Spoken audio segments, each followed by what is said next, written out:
So this is your kind of background which starts from childhood. That's what I grew up doing. Wow, that's wonderful. So, and you actually found yourself into a family which were dancing, right? Already. Yeah. So you are the lucky one, I guess. I wish I had a family like this.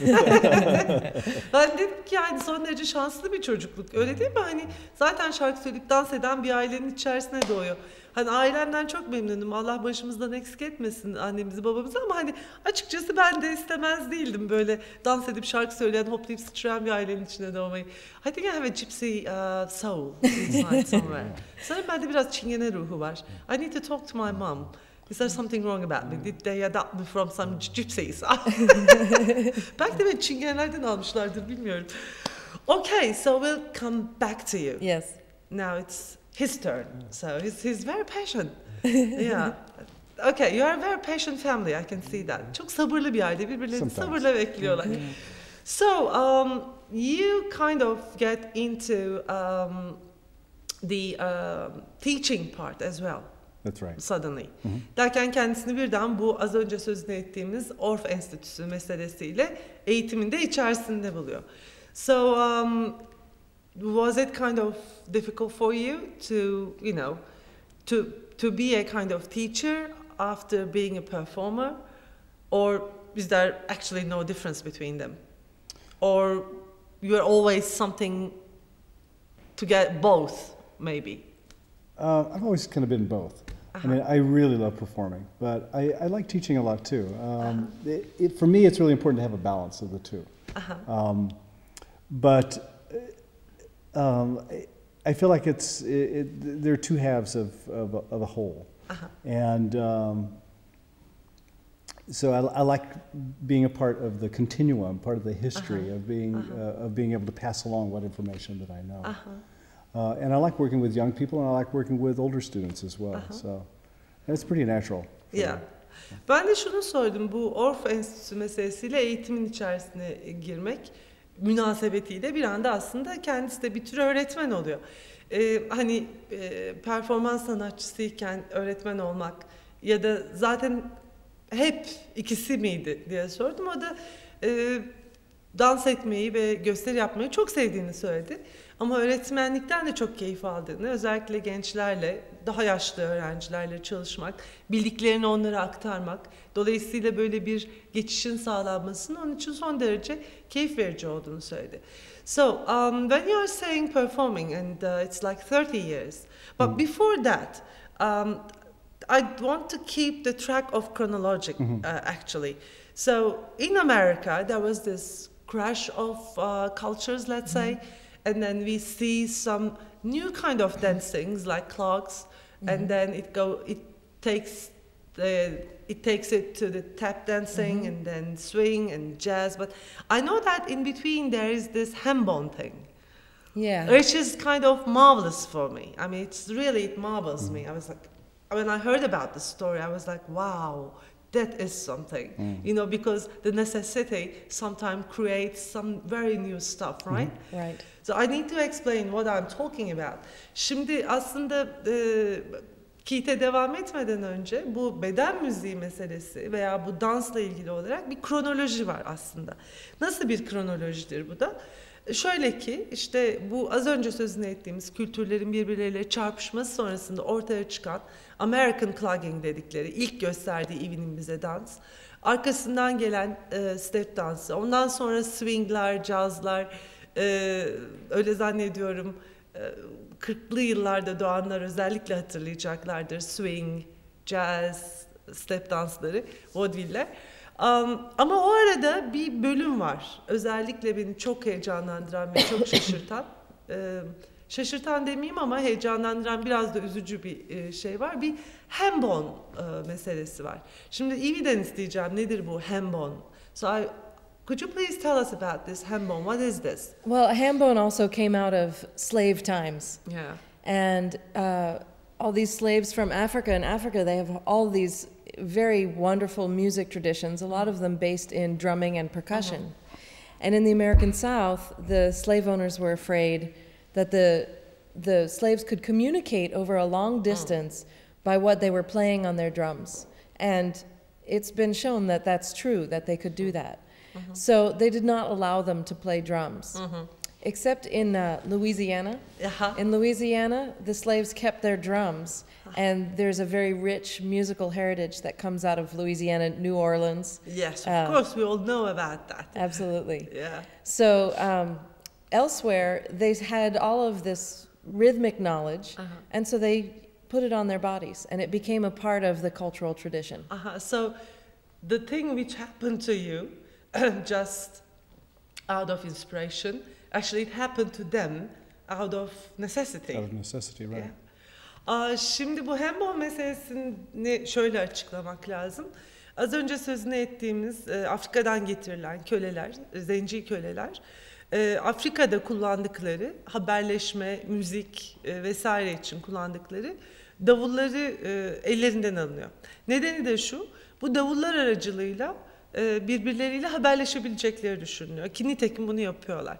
Bir tek bu Louisiana, New Orleans hepimizin tanıdığı caz ülkesi diyelim. Caz topraklarında davulları alınmamış zencilerin. O yüzden onların çok eski bir müzikal gelenek oluşturma şansları olmuş. Ama onun dışında ellerinden davulları alınan insanlar içlerine taşıdıkları ritim duygusunu bedenlerine yansıtmışlar. Ben de şunu söyledim, aslında Keith'in 30 sene önce davul çalarken birden ya aslında ben bu davuldaki sesleri bedenimle yaparım diye ilham ile yaptığı şeyi bu insanlar zorunluluk yüzünden yapmış görünüyorlar. So what is this hambone? Evet, biraz bize bu hambone'u göstersin. Neymiş bakalım. Hambone, hambone, where you been? Down the road and back again.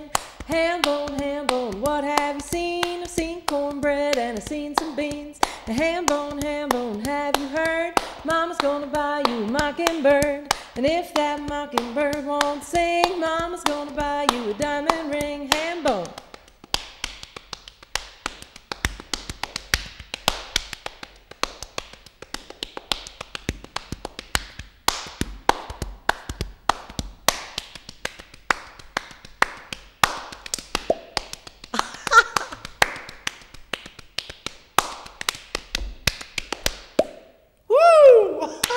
That's wonderful. I want to whistle here. Evet, muhteşem bir şeydi bu. Aslında canım fena halde ıslık çalmak istiyor. Great.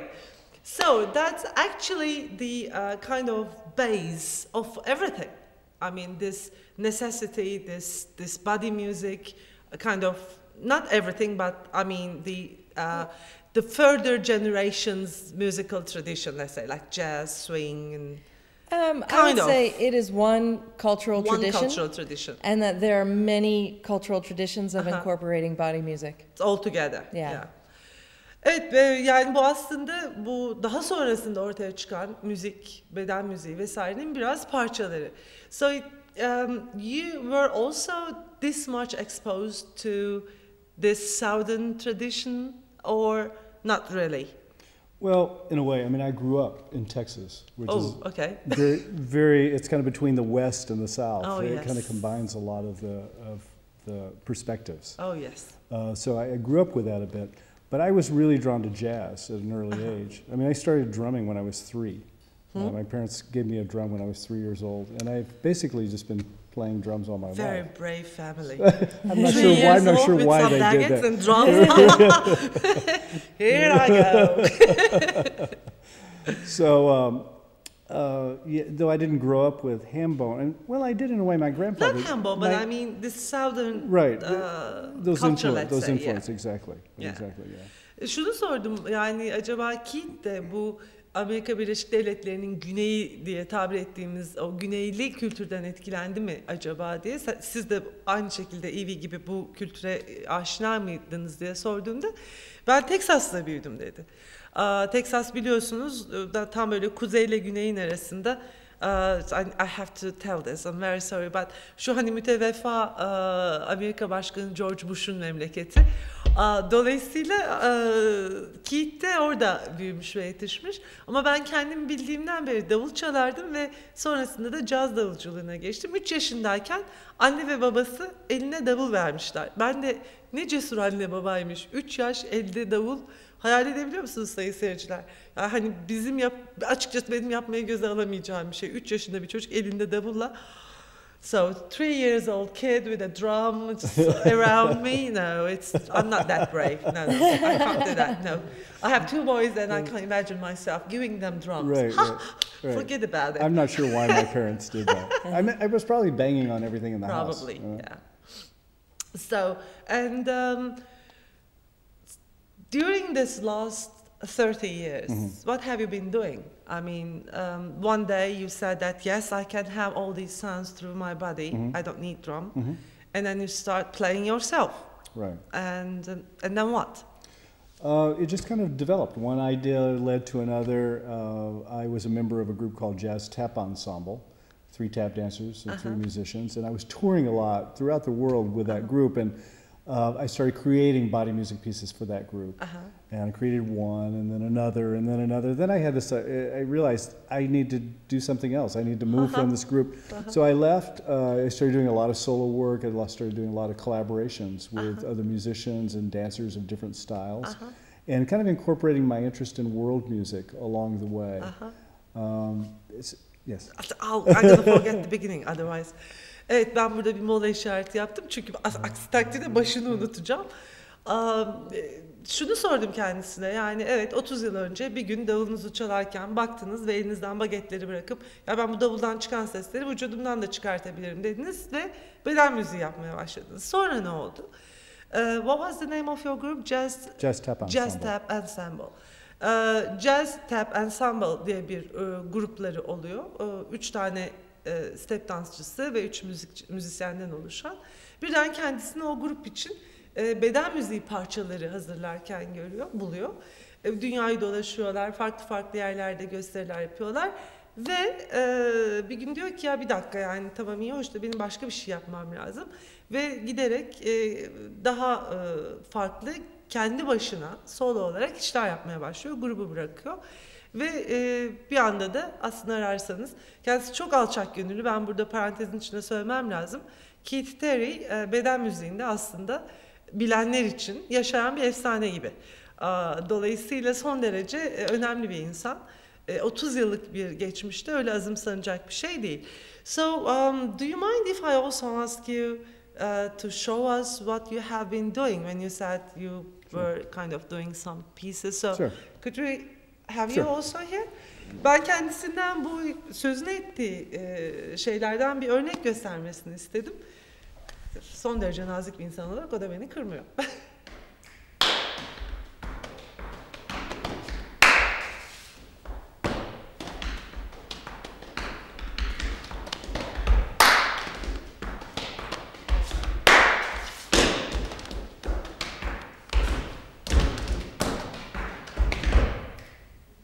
Wow. Actually, that was it, isn't it? Oh. Evet. Beden müzikçilerin alkışı sayın seyirciler. Gördüğünüz gibi biraz tuhaf insanlar. That was wonderful. Thank you. And then one day you said that, okay, let's do a body music festival. I'm sure that did not happen like that in one day, right? There were a few steps. I mean, I spent a number of years doing collaborations in Indonesia.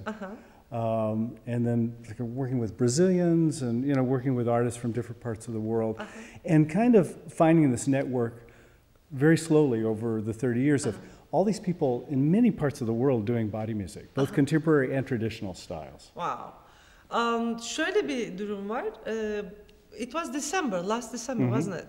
Geçen Aralık ayında Beden Müzik Festivali yapıldı. Ben biliyorum çünkü takip ediyordum. Şunu sordum kendisine, işte bütün bu beden müziğiyle hemhal olma durumundan sonra ne oldu dedim, bir sabah kalktınız ve bir festival yapmaya mı karar verdiniz ki böyle olmadığını elbette biliyorum. O da dedi ki hayır, 30 yılın birikimi, yani çünkü beden müziğine giriştikten sonra ve dünya beden müzikleriyle tanıştıktan sonra Bali gibi, Güney Amerika gibi pek çok farklı ülkeyle işbirliği içerisindeydim. Bu 30 yıl içerisinde farklı ülkelerdeki, özellikle Bali, Endonezya, ile çok olağanüstü çalışmaları var. Keşke zamanımız olsa, keşke fırsatımız olsa ben o gösterinin bir DVD'sini burada yayınlayabilsem. Olağanüstü bir gösteri. İki farklı kültürdeki beden müziğinin bir araya gelişini görmek açısından, yani Endonezya ve Amerika. Sonunda bu 30 yılın sonucunda ortaya çıkan o bir tür beden müziği ailesiyle birlikte